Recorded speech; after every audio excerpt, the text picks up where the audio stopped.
We have breaking news from the NHL. Evgeni Kuznetsov is on unconditional waivers to terminate his contract. We'll discuss what led to this and what comes next for him and the team coming up next.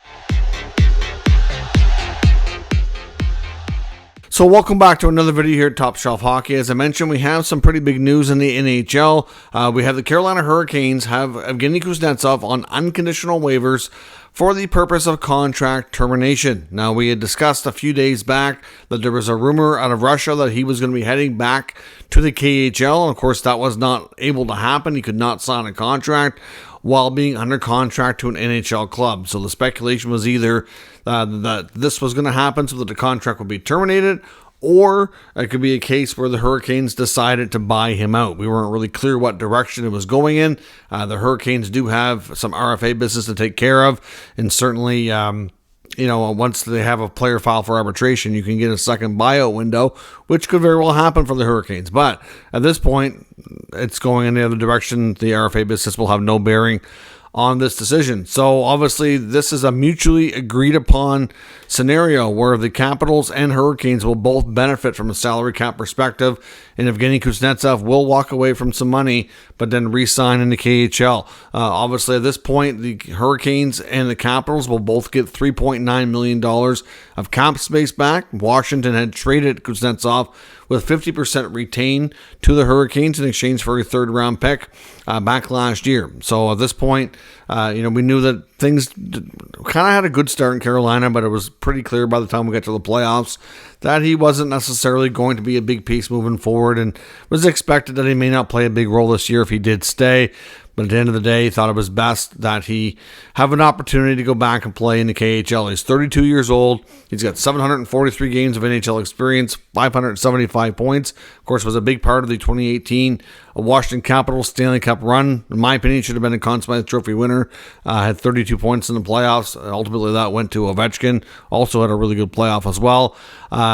And here we are. So Kuznetsov was already paid a $2 million signing bonus as part of his contract, which would have happened earlier this month. So certainly that helps things a little bit. But he was scheduled to make $6 million in actual salary this year. So with his contract being terminated, obviously he will forego that and will not be paid the $6 million. I'm not sure what his contract's going to be valued at, but it's expected that he's going to be signing a 4-year contract in the KHL with CSKA Moscow. So that likely will be announced sometime here in the very near future.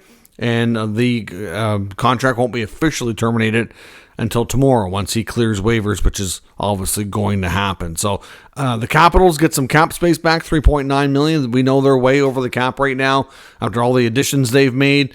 We know that they're going to have the contract of Nicholas Backstrom in LTIR. It's possible TJ Oshie may not play this year, which is the final year of his deal at $5 million. Or 5.7, I think it is. Oshie's having a lot of back issues. It's unclear if he's going to play, but there's a possibility he's out too. And if that's the case, they would actually have, once both those guys are on LTIR, they'd actually have cap space to use, let alone being way over. In the interim, they can manipulate their roster probably a little bit to become cap compliant now that the Kuznetsov money is coming off the books. I kind of wonder if they might have already had an inkling or a kind of a heads up that this could be happening with some of the other moves they made, because to go that far over the cap and suddenly get this thrown at you as a nice little bonus to kind of help with your situation, I wonder how much advance notice they may have had. And for Carolina, of course, they're trying to sign Seth Jarvis to a long-term lucrative deal. There's the Marty Necas situation, which we don't know. I mean, I know there was a lot of talk he was going to be traded, that he wanted to be moved.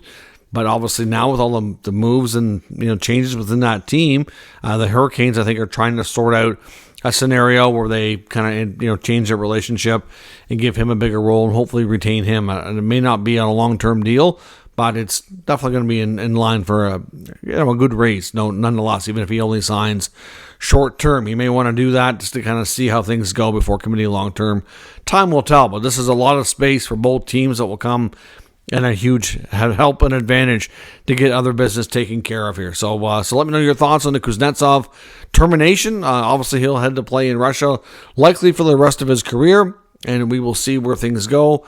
Like I said, he's had a good NHL career, certainly had his fair share of adversity and things off the ice that he's had to deal with, so I certainly hope from a health and personal standpoint that things are good with him and that he's able to remain healthy for the remainder of the time that he plays.